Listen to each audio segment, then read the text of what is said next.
Following TLI, Orion is committed to a lunar trajectory, just 1.5 hours after launch. Once complete, the spacecraft adapter will remain with the interim cryopropulsion stage, and they will separate from Orion.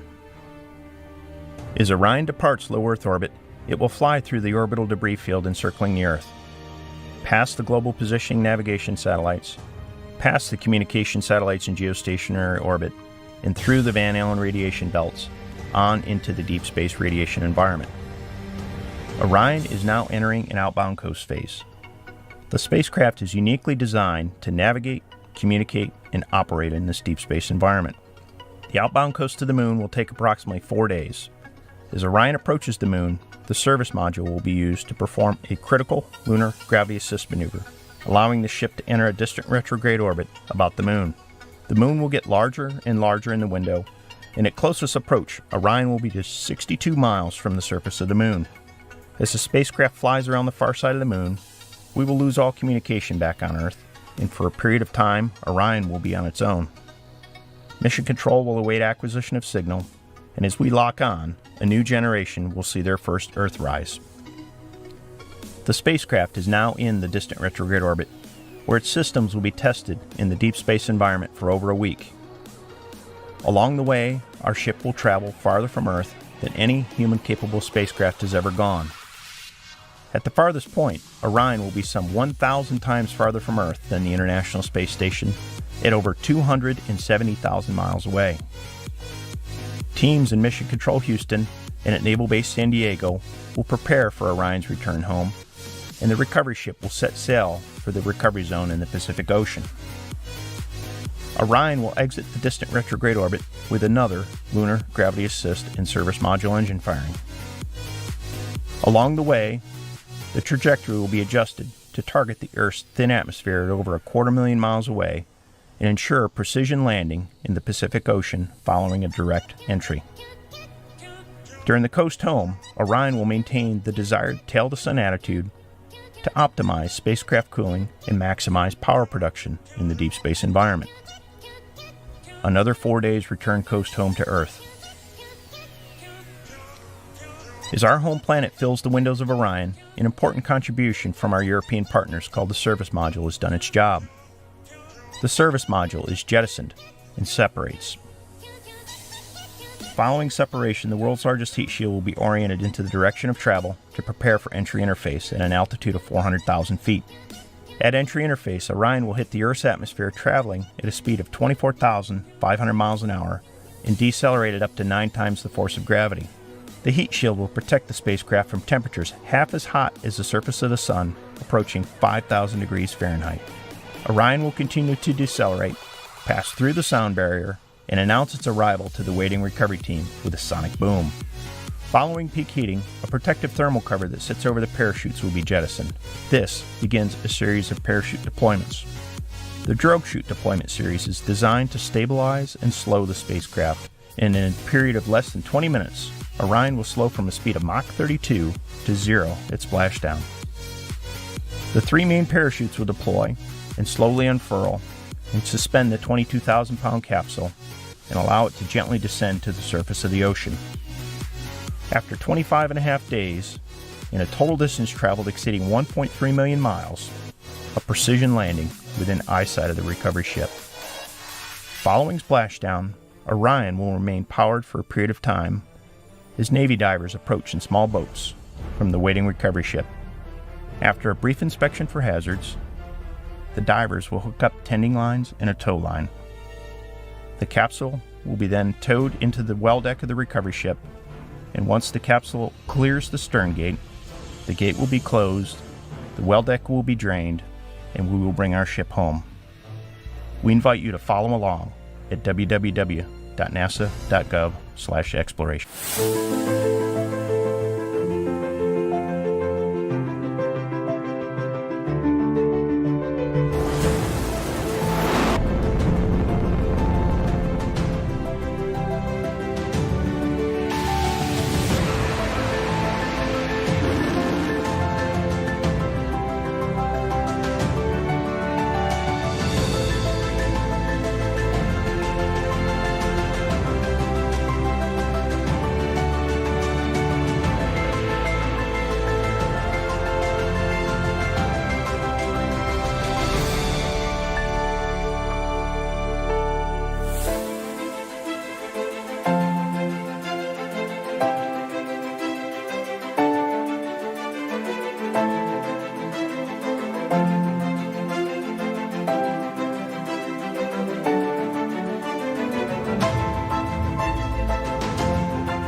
Space Launch System is the next newest, biggest rocket that we're going to build, and it's not just a replacement for the Space Shuttle. This rocket is going to carry us much further than the shuttle would go. It's NASA's next big rocket for deep space exploration. The SLS is a national capability that provides a unique access to space that America has not had in 40 years. A large launch vehicle like this really opens the door to destinations beyond. It's not limited by destination. It's only limited really by imagination. What we're focused on here at this center is the propulsion system. And that consists of 2 solid rocket boosters and a core with some tanks that feed some liquid rocket engines in the middle. And then the astronauts sit on the top in the Orion spacecraft. One of the things we recognized for SLS is we had to be affordable. So we had to do things differently, more efficiently, and smarter. We're all conscious about saving money, doing it more affordable than we have in the past. But at the same time, we can't sacrifice reliability or safety. The system uses a significant amount of heritage hardware, which is things that we've evolved from the Space Shuttle program. The Space Shuttle had 2 kind of candle-looking things, which are the solid rockets. Those are kept, and those are used on SLS. We've added a segment to the 4-segment solid rocket boosters that we had on shuttle. That gives it more power, more thrust, and it helps this larger rocket get off the ground. What those boosters are for is just to get you going. They burn for a couple of minutes, and then they fall to the ground. Then your liquid engines, you're up high enough, your liquid engines can carry your vehicle to as high as you want to go, and if you have additional stages, like we're going to have one, then you can go further out into space. Right now, the inventory that we've got consists of 14 engines that have flown on shuttle. We've got 1 engine that was assembled and still needs green run testing or certification testing. We looked at all the spares. As we collected the spares, we determined that we could assemble a 16th engine. So we'll have 16 engines that we'll be able to use for flight. We are making tremendous progress. We've got all of our prime contractors on board.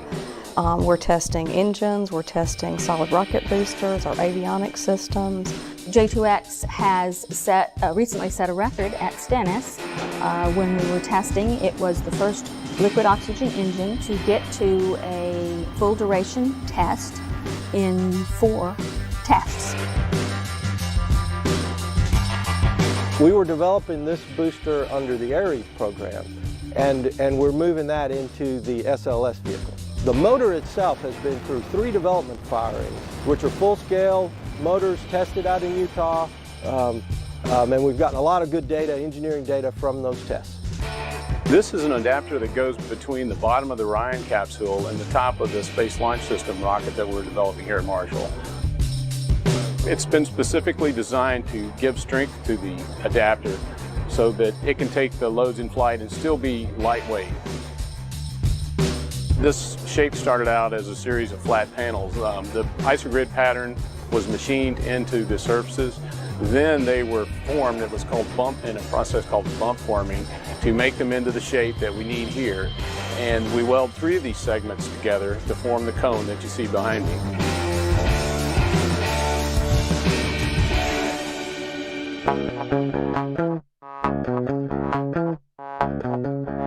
We just delivered the first crew module to the O&C building at KSC.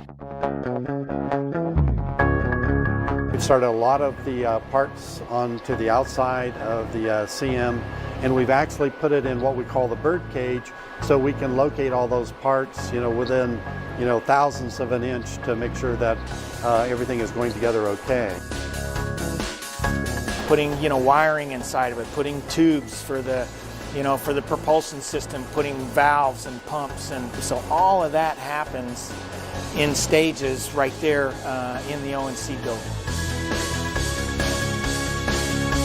We have on contract with USA, United Space Alliance, to build our harnesses. They're set up shop in the O&C, and so their little shop delivers to the big shop.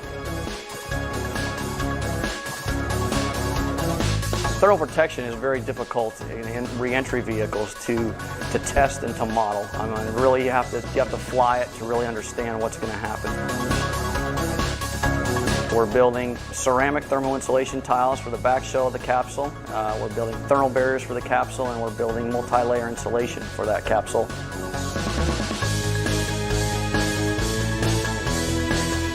I'm the heat shield design lead.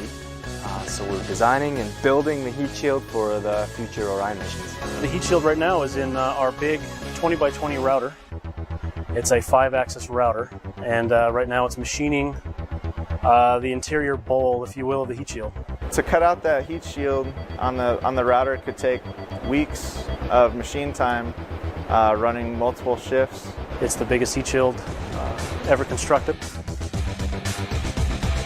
The other component is the heat shield skeleton, so that's the piece of the titanium substructure, the backbone that makes up the carrier structure itself.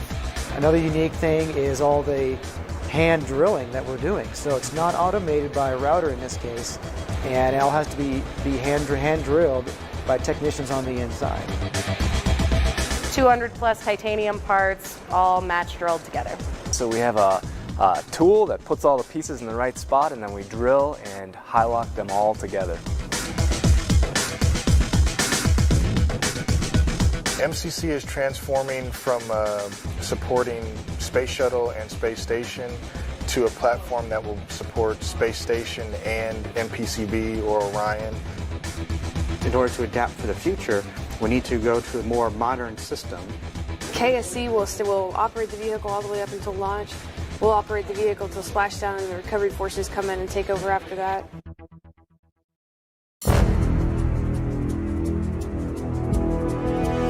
Fire Room 1 is the launch control room we're going to use for Orion SLS for EM1 missions. We've been working with the Orion program to get the spacecraft data so we can process it with our software in the firing room, and we will be flight following that mission out of Fire Room 1. We refitted the room, we redid it, putting the sound suppression carpeting on the walls, making it kind of a more comfortable place to work. So we're aiming for about 50 people in Fire Room 1 for an EM1 mission. We are actually using Fire Room 1 right now to test Pad B subsystems. This pad is going to be almost like a complete new pad because we will have refurbished each and every system that it's inside the pad.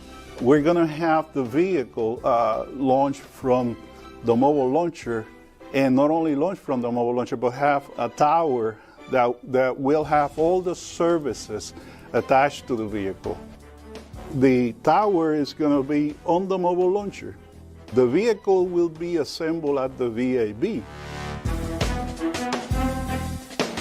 It's a return to a concept that we knew that worked very well during the Apollo years when the mobile launch platform had a tower on it.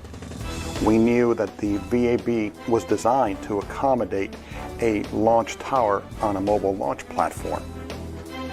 We have to make sure that the VAB can remain adaptable and accommodate different vehicle architectures. And now we have a clean VAB shell, per se, the infrastructure, so that we can accommodate the new hardware, the new vehicle access with new platforms. And that is the first phase of what we're doing now. And once the vehicle is ready with all the connections, the only thing we got to do is move the vehicle to the pad, do the connections to the mobile launcher. And once we do those connections, we're ready to launch. There was a time where I had to explain what a crawler was. If you didn't work out here at the Space Center, or if you weren't in the Central Florida area, a lot of people just, somehow the vehicle got out to the pad. We knew what to expect from a load perspective with the new vehicle, the larger rocket, and things along those lines. And that goes from the crawler lifted load, the hydraulics, also to the crawler way. We're going to have to increase the load lifting capability for the crawler way itself with the rock.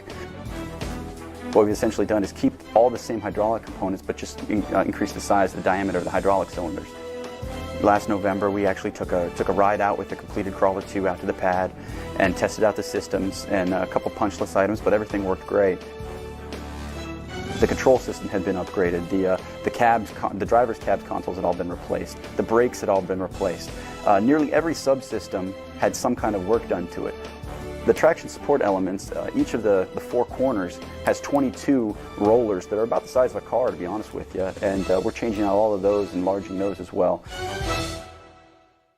What I love doing is reminding the outside world, whether it's within our government or especially the media, that has a perception that we're in a lull, there's nothing going on, that the space program's shutting down, to kind of dispel that rumor and say, no, this is the far opposite for us. We are utilizing this inter-program time frame to make all the modifications and all the infrastructure changes that it will help bring that agency vision into reality.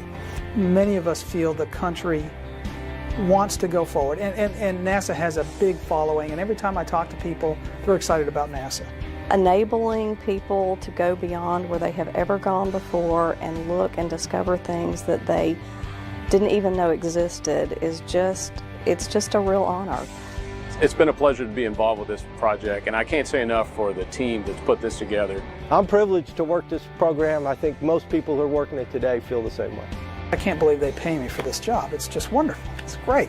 A new lead selected for our human spaceflight efforts, the new core capability of our next Mars rover, and news about our future Viper lunar robot. A few of the stories to tell you about this week at NASA. NASA Administrator Jim Bridenstine selected Commercial Crew Program Manager Kathy Leaders to be the agency's next Associate Administrator of the Human Exploration and Operations Mission Directorate, effective immediately. Since 2014, Leaders has directed NASA's efforts to send astronauts to space on private spacecraft, which culminated in the successful launch of our SpaceX Demo 2 test flight to the International Space Station recently from our Kennedy Space Center in Florida. The administrator says Leaders gives NASA the extraordinary experience and passion needed to land the first woman and next man on the moon by 2024 with the Artemis program. While the Perseverance rover for our Mars 2020 mission is largely based on the Curiosity rover, Perseverance has a few improvements for high-priority science goals. For the first time, the rover carries a drill for collecting core samples from Martian rocks and soil, then preserving those samples in tubes for a possible future mission to collect and return to Earth. The launch window for the Mars 2020 mission runs from July 17th through August 5th. On June 11th, we announced the selection of Astrobotic to deliver our water-hunting Viper mobile robot to the south pole of the moon as part of NASA's Commercial Lunar Payload Services initiative. As the first resource mapping mission on the surface of another world, Viper will help pave the way for human missions to the moon as part of our Artemis program. For more information about NASA's Viper mission, visit nasa.gov/Viper. Researchers using data from our Cassini mission, which ended in September 2017, found that Saturn's moon, Titan, is drifting away from the planet 100 times faster than previously understood, about 4 inches per year. This new finding may help address questions about when Saturn's rings and system of more than 80 moons actually formed. We're making significant progress on our first all-electric X-plane, the X-57 Maxwell. Engineers are completing work toward functional ground testing, including taxi testing and first flight. Tests are also underway on the plane's electric cruise motors and the future high aspect ratio wing that will fly on the aircraft's final configuration. Lessons learned from this testing are helping to pave the way for future Federal Aviation Administration airworthiness standards for electric aircraft. That's what's up this week at NASA. For more on these and other stories, follow us on the web at nasa.gov/Tuan. Hi, I'm Eric Sturgeon, Production Superintendent at NASA's Meat Chute Assembly Facility, and this is rocket science in 60 seconds. The Artemis 1 core stage is completed. It's shipped to NASA's Stennis Space Center for green run testing. Meanwhile, Artemis 2 and 3 are currently in work. From core stage 1 to core stage 2, you'll see a big improvement in our overall production rate. We've adjusted how we perform our tank rotation, and we've improved our overall mold process by adding new thermal protection tools. The SLS core stage for Artemis 1 is a brand new first-time build. Its design concept will be used for every Artemis mission. Capturing the lessons learned ensures that we have high quality, high performance, and safety for all of our employees.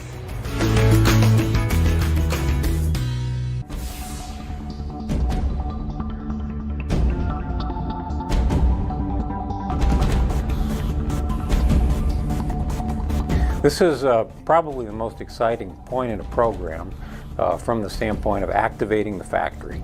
The stage of the program that we're dealing with is called confidence hardware, and that's when we take flight form hardware, run it through all the tooling, use that for subsequent testing and fit-ups. All of the tooling that is going in is upsized to scale for the SLS program. Some of the vertical tooling is in a building that is probably 15 stories tall. The largest section of the rocket is the fuel tank, the hydrogen tank. You have to stack that with the other sections of the rocket, inner tank, the engine section, the forward skirt, put all that together, and you've got a very large rocket. We're looking at completing the first flight vehicle at MAF in May of 2016, and we're on track for that. SLM is selective laser melting. It's a method of turning powdered metal, finely grained powdered metal, into solid parts. The design is done straight from 3D CAD models, which is standard in the industry. You can use any kind of commercial software, and the machine takes that and cuts that into a bunch of slices and builds them slice by slice. What we have to do in order to trust the material is we have to do a lot of testing on the ground. Back in 2011, we built a duct using this process for the J2X, and we hot fired it. And what we saw was basically no deterioration of the material. We built the one part for 35 cents on the dollar. More complex parts, we think the cost savings approaches of order of magnitude. If this technology proves out like we think it will, the schedule savings and the cost savings is almost beyond imagination. Well, the work that we're doing here is to support the Orion test flight, which is EFT-1. The hardware that we're manufacturing here in this shop is the adapter for the Delta IV launch engine to the Orion test article. To complete the welded structure, you have 3 vertical or longitudinal welds that join the barrel panels into a cone. It moves from the vertical weld tool to the robotic weld tool for the circumferential welds. The circumferential welds are the welds that join the welded cone structure to the forward and aft ring flanges, and that pretty much provides your primary structure. We within NASA are passionate about STEM. SLS was at Tennessee Tech for Engineering Week. We sat on a panel and we did video talks with several different elementary, middle, and high school students. Their Engineering Week, they have shared with us, usually draws about 70 people. And on a Friday night, one of our programs drew more than 400. The more that we can get people involved in those creative ways, the more successful we're going to be. The outreach for inspiring the future is such an important goal of NASA's. So we have to foster that inspiration and that dedication to learning that's necessary in order to keep NASA's dreams alive.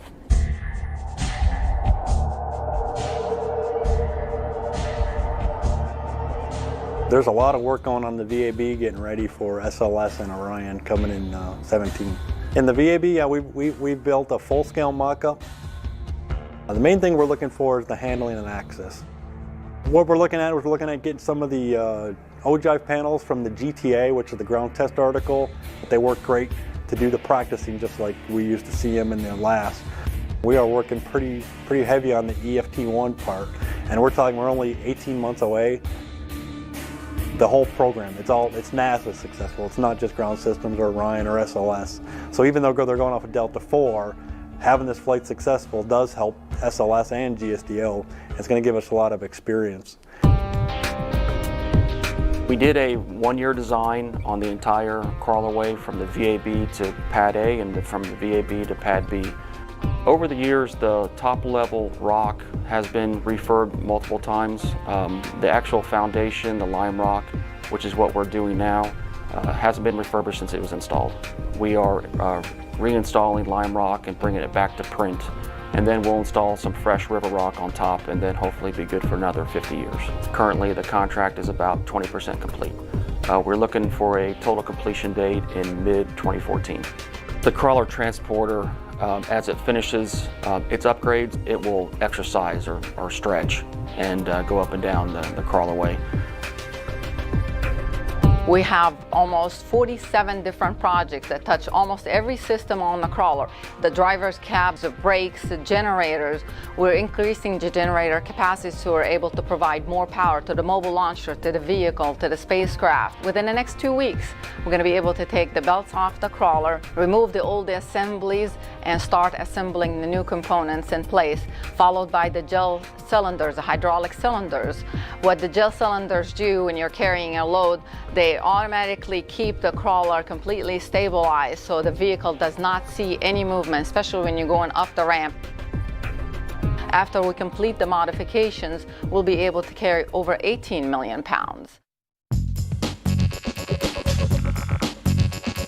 18 months from launch is not very far away, really, in the grand scheme of things. You think about trying to get all the systems on board. The guys are going great guns at putting all the secondary structure in, which absolutely has to be done right before they start putting the systems in. But you think about still all the wiring that needs to be done and all the plumbing that needs to be done and welded. Back in November, we had an issue. We took the pressure vessel to proof. We had a crack generated in the primary structure. So it was sort of all hands on deck, if you will, to go figure out what happened and why and how to fix it. And so we went in and just basically the guys created some fittings to offload the cracked part of the structure, and then the technicians at the ONC went in and cut the cracks out, and they're in the process of putting that all together now. So it'll be retested in April. For the next few weeks, we'll take a little bit of a back seat to getting the crew module through its big structural test. Then the structures guys will put focused attention onto the service module, getting it finished and built up, and then it goes through a structural test as well. CPAS stands for the Capsule Parachute Assembly System. We are doing the development of the parachute system for Orion. The military have developed a technique called low velocity airdrops, and they set up the conditions for which then to start the sequence of the Orion parachute system. And so we work very hard to reduce the risk as much as we can, to understand as much as we can in order for when we do fly this crew, it's going to be a safe vehicle. So over the next 6 months, I'm very happy that we will be delivering our parachutes to the Cape, to the ONC building to be installed in the EFT-1 vehicle. The NBL, we're kind of working on everything post-splashdown. We're working with the folks out of KSC and out of Patrick Air Force Base, and with Navy divers out of San Diego, putting together training material on how to actually go recover EFT-1 out in the ocean. We're using Navy amphibious assault ships, and what they do is they can ballast down and lower the back end of the ship into the water, and we can hook the capsule up and just tow it into that well deck and set it down in a cradle. There's about 17 folks when we get a dive crew available. So what we'll do with them is we'll put 2 sets of 3 in small Zodiacs, and they'll do all the hands-on work on the vehicle. The cradle that we plan on using for recovery, it'll be finished within the next 30 days. We're delivering it out to Langley. And then in August, put that equipment in a well-decked ship and actually practice a recovery. I think there was always a hope that I would be working on a vehicle that would carry humans farther outside of low Earth orbit, getting back into the roots of what NASA was built on, which is exploration. What could be more exciting than building the next great outreach for the U.S. government and for mankind, actually? You have to let people know that we're still here. Oh yes, shuttle did retire, but we are still making progress and we are still moving forward. NASA's nowhere near slowing down. We're preparing for the future. It's a great time for us to have such a tangible artifact of the work and the hours we put in. So yeah, we're really looking forward to EFT1. It's going to be good.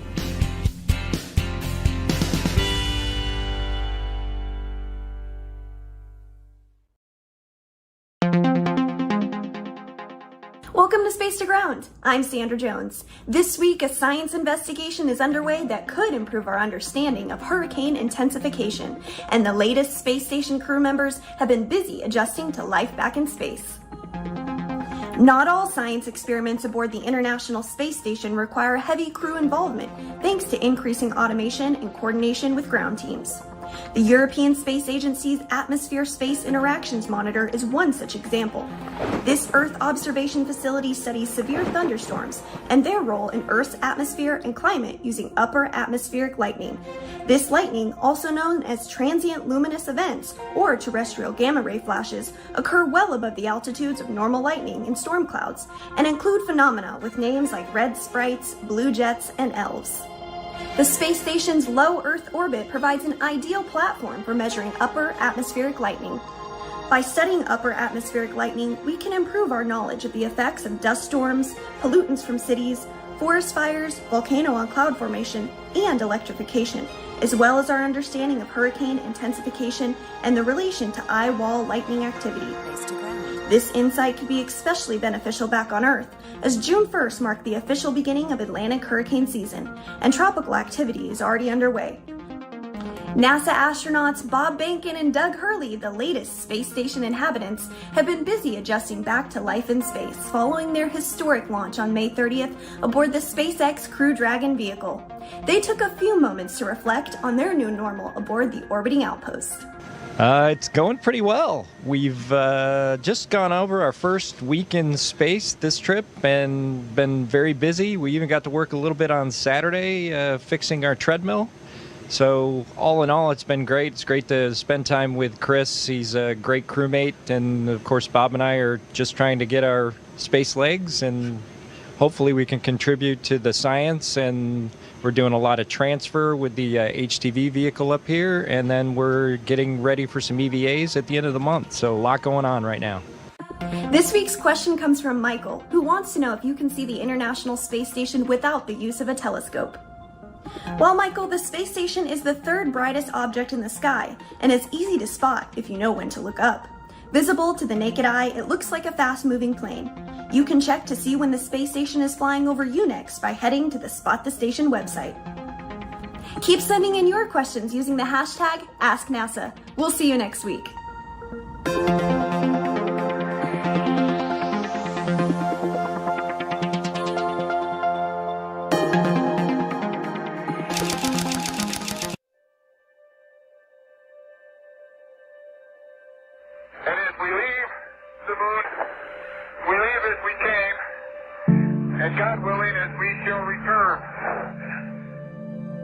You probably dreamed of this. Liftoff on Apollo 11. You probably replayed this moment 1,000 times.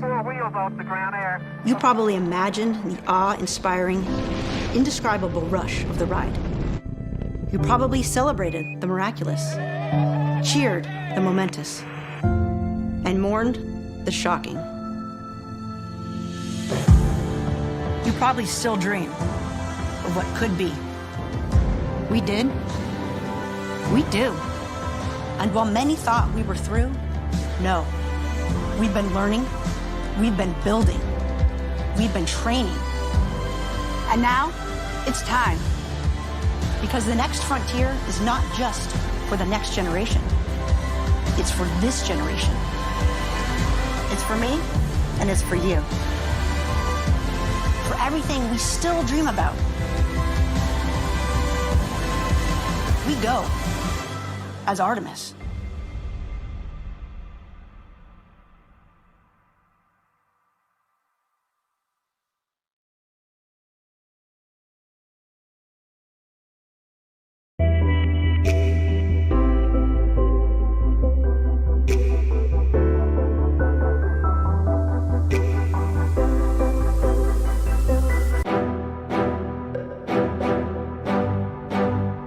I would imagine, you could say bittersweet, it'll be an emotional event, to say the least.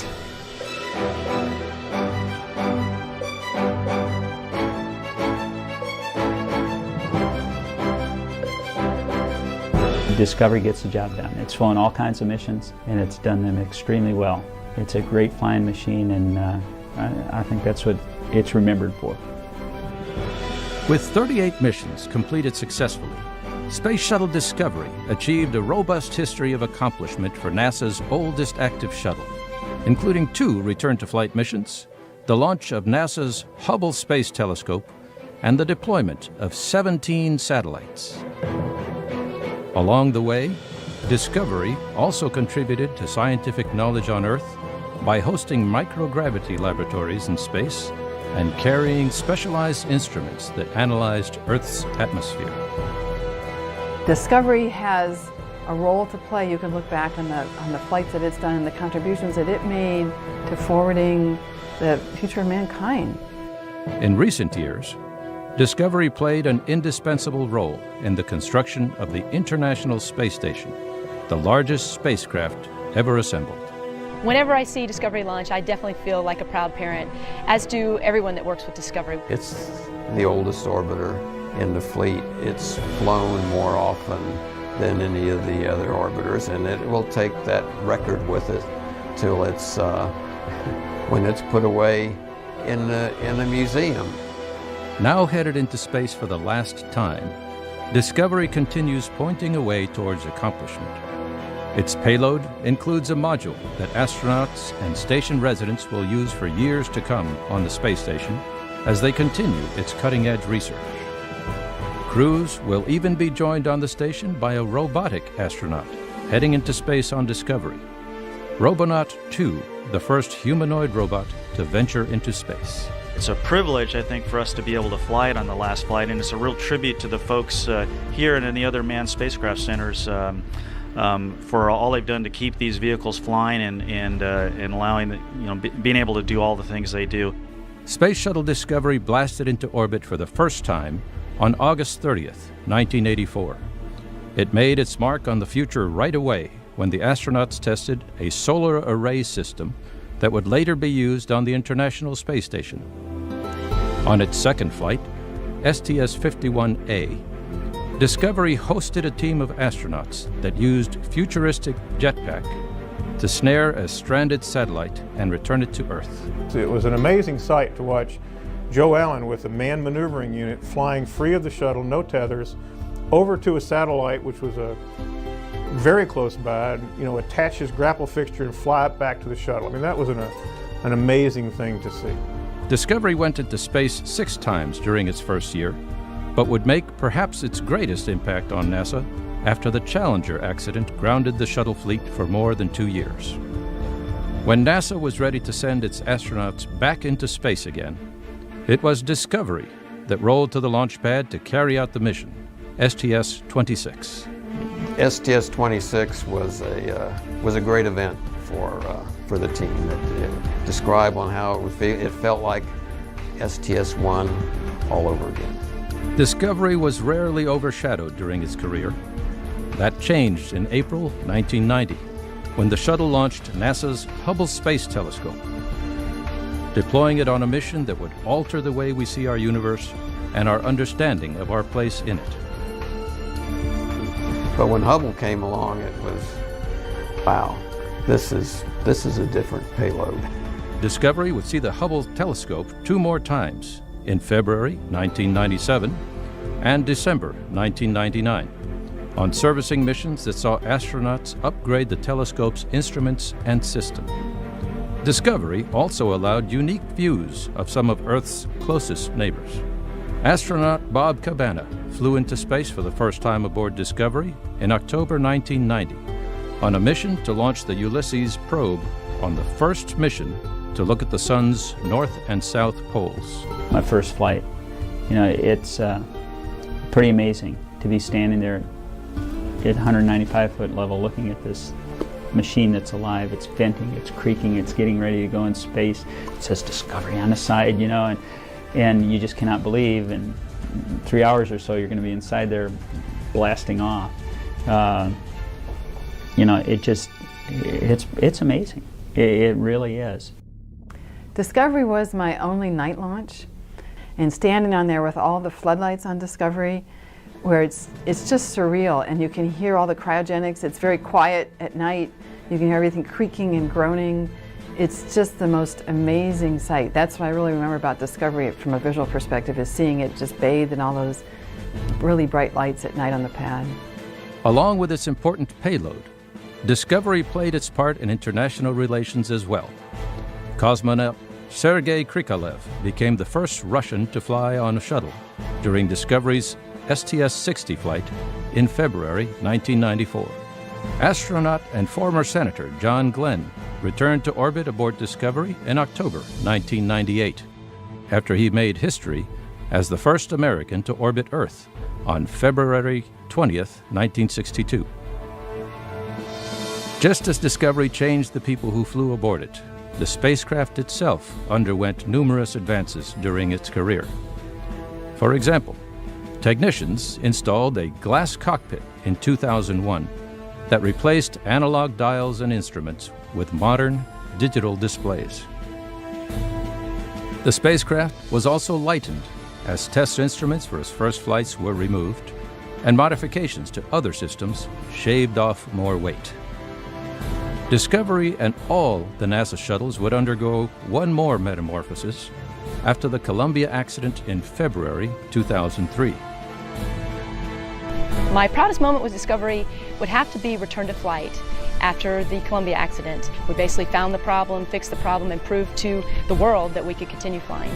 Just as it had done 17 years before, Discovery took to space to prove NASA's shuttle fleet was not finished marking its place in exploration history. The overwhelming sense of the launch team was that this is what we do. We have to fly again. Along with sister shuttles Atlantis and Endeavour, Discovery finished assembling the International Space Station and then helped take new parts, supplies, and experiments to the orbiting laboratory. I was telling some employees here yesterday, when you walk inside at a Discovery and see it, it still looks like a new car even after almost 30 years of service. Discovery is expected to be put on public display after the space shuttle retires. Everyone here that has ever done anything associated with an orbiter will say, I worked on Discovery. I think Discovery's just because it has flown so much, it has been such a workhorse. You know, it flew return to flight. I think if you go back and look at all the missions it's flown, it really has achieved some phenomenal successes. And liftoff of Discovery, blazing a trail to scientific discoveries aboard space station.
Liftoff of Space Shuttle Atlantis on a mission to build, resupply, and to do research on the International Space Station. A Space Shuttle liftoff is an awe-inspiring sight, but the journey doesn't begin on the launch pad. It has to get there first. Rollout means moving a fully assembled space shuttle and its mobile launcher platform across more than 3 miles of NASA's Kennedy Space Center. You try to think of it kind of like a job, but it does give you a real great sense of pride, to know that you're carrying, the nation's space program on your back. It begins inside the Vehicle Assembly Building, or VAB, where the shuttle is joined to its external fuel tank and solid rocket boosters. The entire assembly is built on top of the mobile launcher, which rests on a set of 6 22-foot tall pedestals. The 12 million pound load is carefully picked up and carried on the back of a crawler transporter, a nearly 6 million pound beast of a machine capable of incredible precision. It takes 20 to 30 minutes for the crawler's jacking, equalization, and leveling system, called the GEL, to lift the entire load high enough to clear the supports. When the vehicle is ready and the weather is right, the shuttle launch director gives the go-ahead to begin the move. Probably, other than launch landing, one of the most critical times for the vehicles between the VAB and the pad, because there's no weather protection, there's no lightning protection. The crawler and its extraordinary cargo start off down the 130-foot wide crawlerway, inching along at the careful speed of almost 1 mile an hour. A team of about 30 United Space Alliance crawler drivers, technicians, mechanics, and supervisors operate the crawler during the move, which takes at least 6 hours. The rollout team stays sharp during the 12 to 14-hour shift by taking turns at different jobs. So it is a long evening, because typically we do it at night. But we do try to change out as far as in the driving positions and the other positions on the crawler, so that nobody gets too fatigued or anything like that. The crawler has identical front and rear driver cabs, a control room, and 2 engine rooms, each with a huge 2,750 horsepower diesel engine for propulsion. As slow and precise as the rollout is, crawler drivers have to plan ahead. So you have to really be on your game, and you have to be thinking ahead about where you want to be 1, 2, 3 minutes ahead of time. Even with so much strength and engineering capability, the crawler has a few more basic needs to support. There are no meal breaks or bathroom stops once the crawler gets going, so they bring it all with them, including the bathroom. Anything we need, we bring with us. We're self-sufficient as far as water, electricity. We bring our own food, refrigerator, microwave. But one of the most important things that we have with us here on the crawler is our portalets. There's one more critical challenge ahead once the shuttle arrives at the launch pad. The crawler's GEL system must keep the shuttle level as it moves up the ramp to the top of the pad. Then drivers in both cabs position the mobile launcher platform over another set of pedestals with the help of a high-tech laser alignment system. Probably, I'll call it the culmination of the trip is, of course, taking the crawler and the shuttle and platform up on the pad and docking it. That's always kind of what you'd call a tense time, and you want to get it exactly right. You want to set it down exactly right. At that point, the shuttle is secured at the launch pad and rollout is complete. Now the shuttle is ready to start final preparations for another exciting mission. We're out at the pad, the vehicle's set down at the pad, and we're bringing the crawler down the hill. And as we're coming down the hill, looking back at the vehicle sitting on the pad, knowing that you and your group played a major part in getting that out there.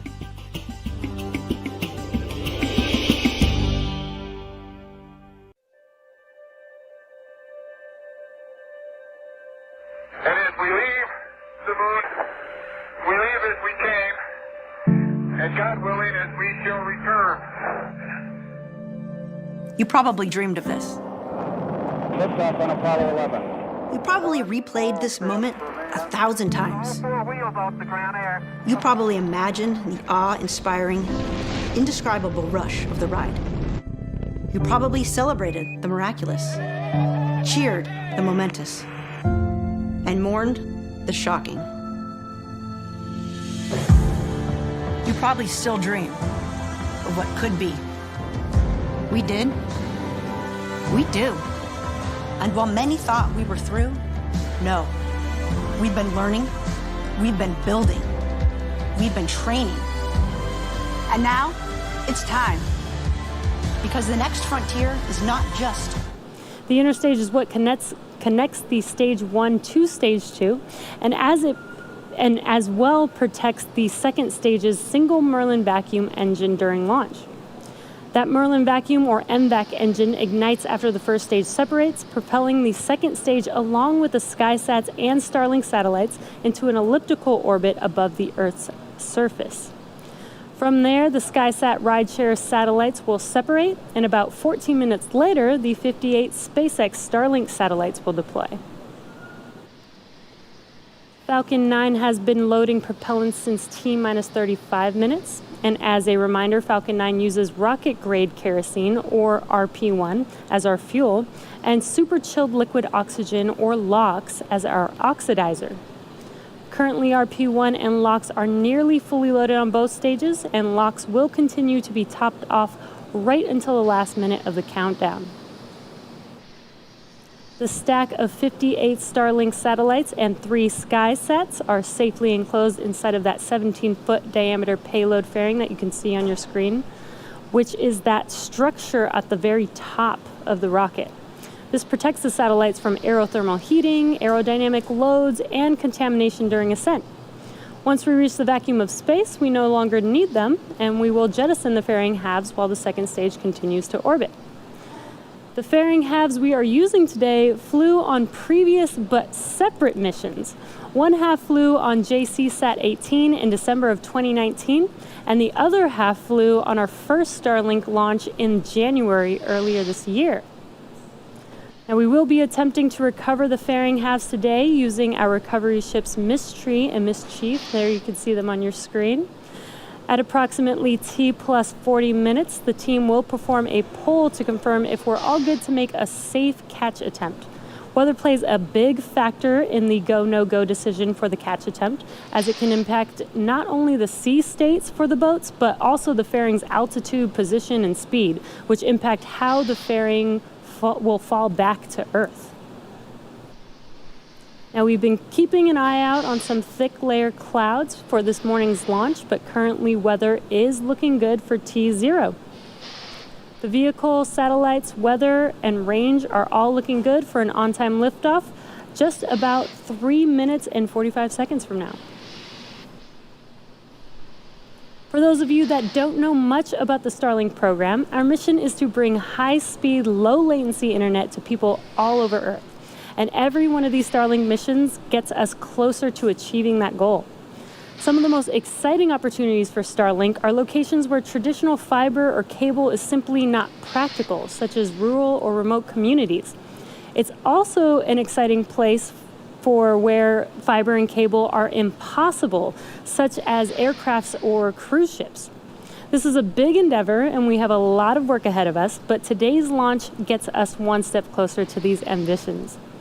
On our last Starlink mission just over a week ago, we captured some really cool footage of fairing deploy, which we wanted to share with you today.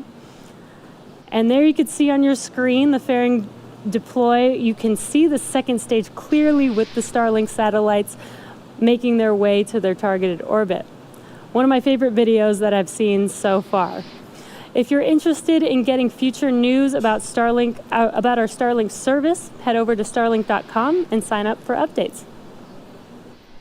We're currently at T-minus 2.5 minutes from liftoff, and Falcon 9 is now moving into the final stages of the countdown. The first and second stages are both nearly fully loaded with 1 million pounds of kerosene fuel and liquid oxygen.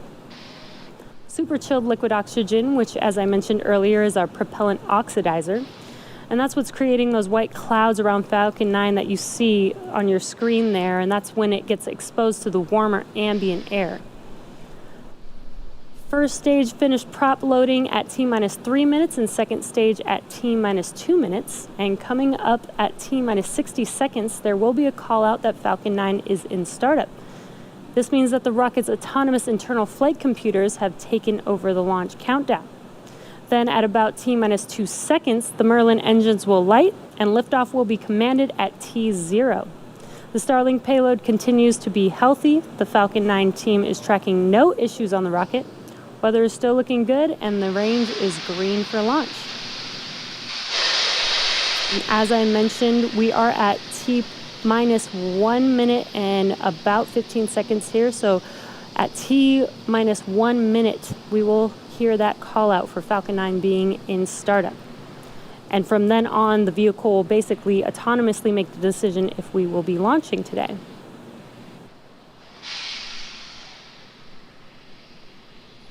Falcon 9's in startup. And there's that confirmation that Falcon 9 is in startup. Next up at T minus 45 seconds, we should hear the call out for a go for launch. LD is go for launch. And there's that call out for go for launch. So as we're approaching T0, it is T minus 35 seconds. Let's watch and listen into the nets and watch this liftoff of our 30 seconds. Of our Starlink payload with our planet's SkySats.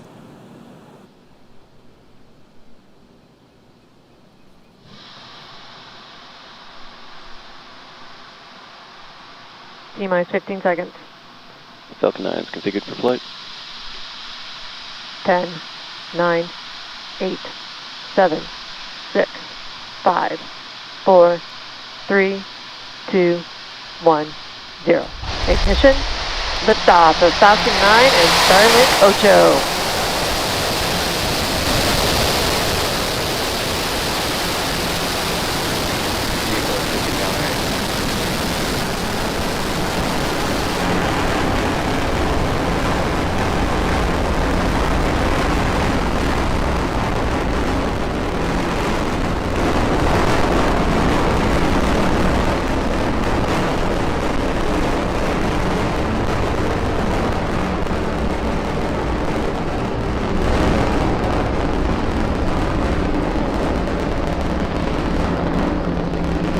T plus 40 seconds into flight, and Falcon 9 has just had a successful liftoff. Telemetry are nominal.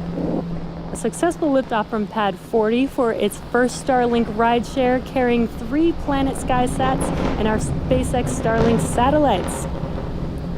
Next coming up will be Max Q. Mach 1. And that is the maximum aerodynamic pressure that the vehicle sees, the largest structural load that the vehicle sees throughout ascent.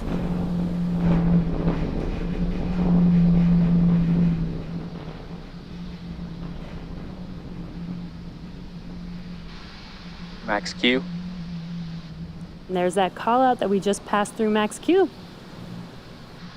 Next up will be 3 events happening back to back, and that will be MECO, or main engine cutoff, stage separation, as well as second engine start, or SES-1. Main engine cutoff, or MECO, is when all 9 of the M1D engines shut off and slow the vehicle down in preparation for the next event, which is stage separation. And stage separation is where the first stage separates from the second stage, with first stage making its way back to Earth and second stage taking our satellites to their targeted orbit. And then finally will be SES-1, which is second engine start, with that MVAC engine lighting up and taking those... Vehicle is following a nominal trajectory. And taking those satellites to orbit. Now those 3 events are coming up here in about 15 seconds. Again, that is MECO, stage separation, and SES-1.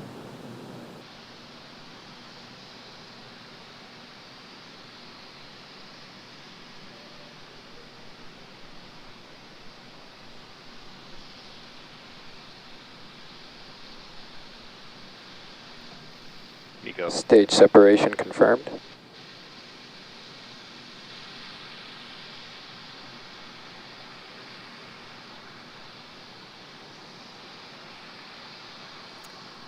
And there, as you saw live on your screen, MECO, main engine cutoff, and stage separation. First stage being on your left screen. On your right screen is second stage with that MVAC engine glowing bright red there. On your left screen, you can see those grid fins deploying on the first stage. Those grid fins help. Fairing separation confirmed. And we just had fairing separation. We had a successful deployment of those fairing halves. Let's see if Miss Tree and Miss Chief can make a catch attempt Vehicle today. continues to follow a nominal trajectory. And as I was mentioning, the grid fins have deployed. That helps guide that first stage back to its landing zone.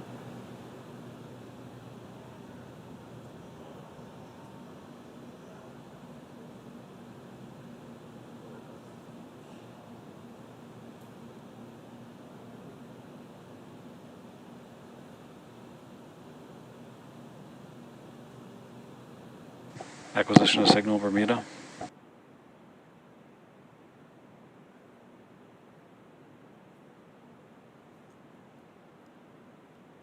Stage 2 is still looking good. We're getting a nice bright view of first stage on your left screen. And coming up next for first stage, as it makes its way back to Earth, it will perform a couple of burns, the first of which will be the entry burn. And that entry burn is where 3 of the 9 Merlin 1D engines light up and slow the stage down as it re-enters back into the upper part of the Earth's atmosphere. The second burn is called the landing burn, and this is when the single engine on the vehicle, the E9 engine, ignites and brings the vehicle speed down rapidly in order to land on the drone ship. And again, we are attempting to land on our drone ship, Of Course I Still Love You, today.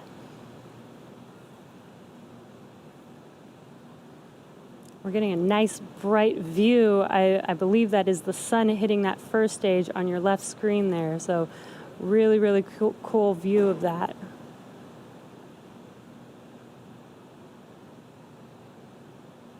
Second stage is still looking good. That is on your right screen.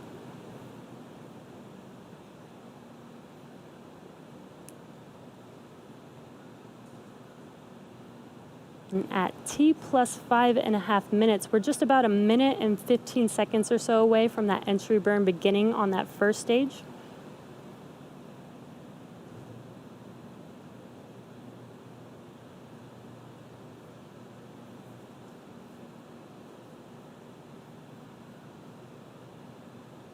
Vehicle continues to follow a nominal trajectory.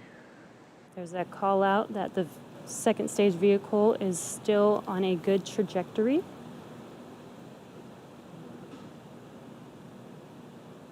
And again, that first stage is making its way back to our drone ship, Of Course I Still Love You,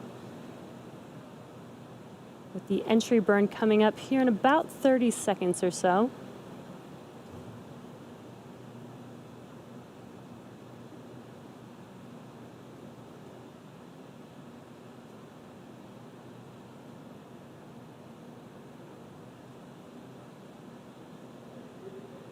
Again, if you're just now joining us, what you can see on your left screen is first stage with those grid fins deployed, guiding the vehicle back to its landing zone. Stage 1 FTS is saved.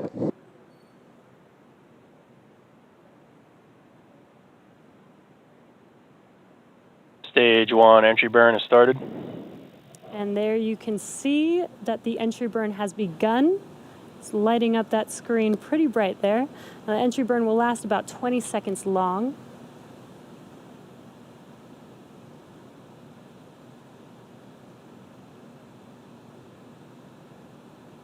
And that completes the entry burn for first stage. We have a really cool view of Earth in the background of first stage. That is an awesome view. Stage 2 is still looking good.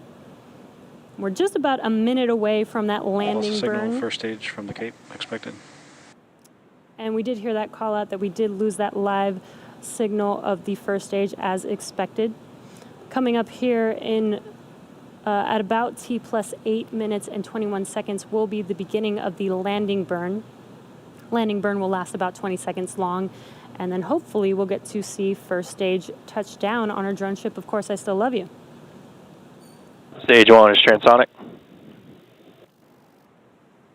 And about 10 seconds after landing of the first stage will be SECO 1 on second stage. So we will have a couple of events happening very close to each other. So we'll listen in and wait for those call outs.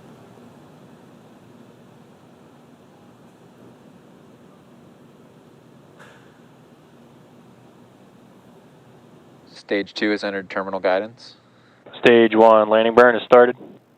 And that landing burn has begun on the first stage. Again, this will last about 20 seconds long. Let's wait and watch to see if we can land this booster Stage for 2 a third FTS time. is saved. Stage 1 landing legs have deployed.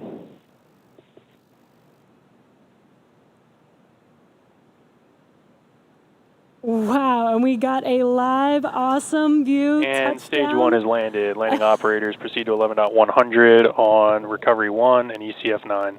And there you heard that call out, and you can see on your left screen that stage 1 has landed on Of Course I Still Love You. We are waiting for stage 2 for SECO 1, which is second engine cutoff. What an awesome view of that first stage. Nominal orbital insertion. All right, starting TX Prime RF1A on. We did confirm SECO and confirmed good orbit.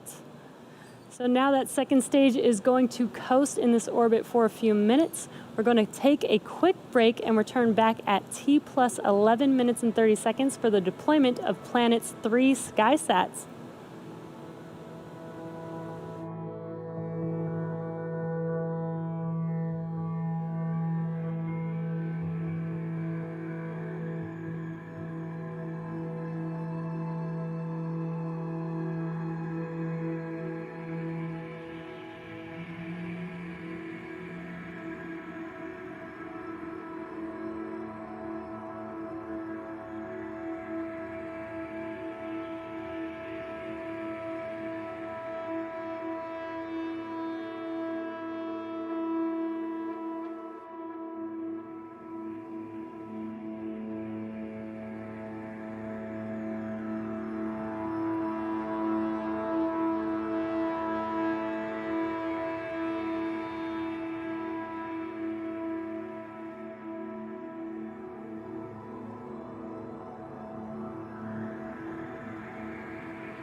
Welcome back to the webcast for Starlink. So far this morning we had an on-time liftoff of our Falcon 9 vehicle, a good stage separation with first stage making its way and touching down on Of Course I Still Love You, which is the third landing for this booster.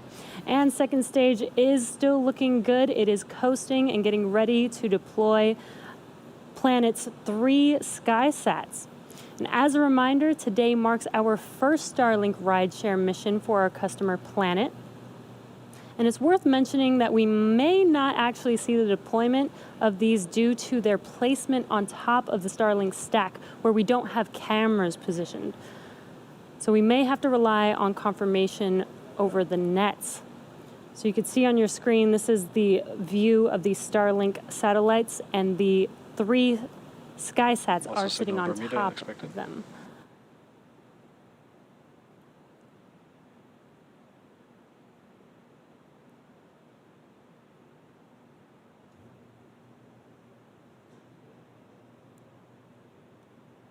Should be hearing a call out for the first SkySat shortly. SkySat 1 separation confirmed.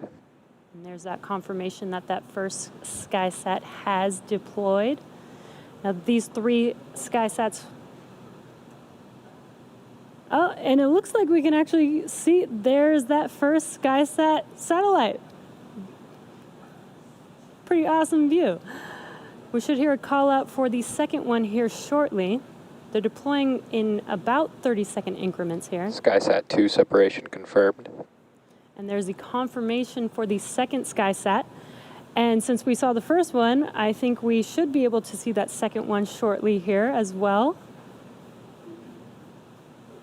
And there you can see it. Very cool views today. Now we just are waiting for that third and final SkySat here shortly. SkySat 3 separation confirmed. And there's confirmation of separation of that final SkySat. These 3 SkySats will be joining 15 already in orbit, and 3 more will be deploying on a separate Starlink mission later this summer, completing their fleet of 21 SkySats. Now stage 2 is going to continue to coast in this orbit for a few more minutes. During this time, it will start to spin on its central axis, giving the Starlink satellites the momentum that they need to space themselves out over time after they deploy at T+26 minutes. And as I mentioned earlier, because we will not have ground station coverage at time of deployment, we will not have visual or audio confirmation of a successful deploy until we reach the next station at Diego Garcia about 25 minutes from now. So with that, we're going to take another break here and return back at T+38 minutes so that we can confirm live a successful deployment of our 58 Starlink satellites.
Welcome back to the webcast for Starlink.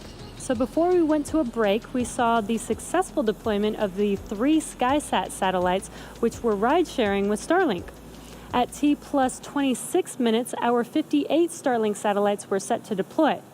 Since we did not have ground station coverage at that time, we are currently waiting to connect with the next ground station, Diego Garcia, at T plus 39 minutes, so in about 30 seconds here, and get confirmation of a successful deployment.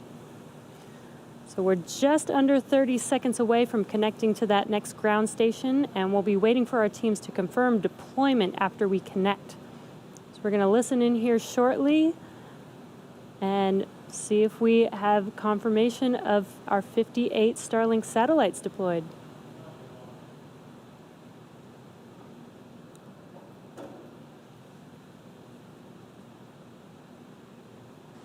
Acquisition of signal, Diego Garcia. Is that confirmation of connection to the ground station? Starlink tension rod separation confirmed. And there is that confirmation of the tension rods deployed and the Starlink satellites deployed today. So shortly after they deployed, their solar arrays deployed as well, and over the next few days and weeks, they will distance themselves from each other with that momentum created by the second stage and use their onboard ion thrusters to make their way to their operational orbit of 550 kilometers above the Earth, and then start beaming down high-speed internet to Earth. As you may have seen during our last mission, we launched the first Starlink satellite with a deployable visor to block sunlight from hitting the brightest spots of the spacecraft. This demo satellite, also known as VisorSat, is just one of the many actions SpaceX has taken in collaboration with leading astronomical groups to mitigate the effects of satellite reflectivity. That first VisorSat has not yet reached its operational orbit, so we are still a few weeks away from seeing the results of that effort. However, we do have confidence in this design, coupled with all the measures we're taking to minimize Starlink's reflectivity. So we plan to equip all future Starlink satellites with deployable visors, starting with the next mission later this month.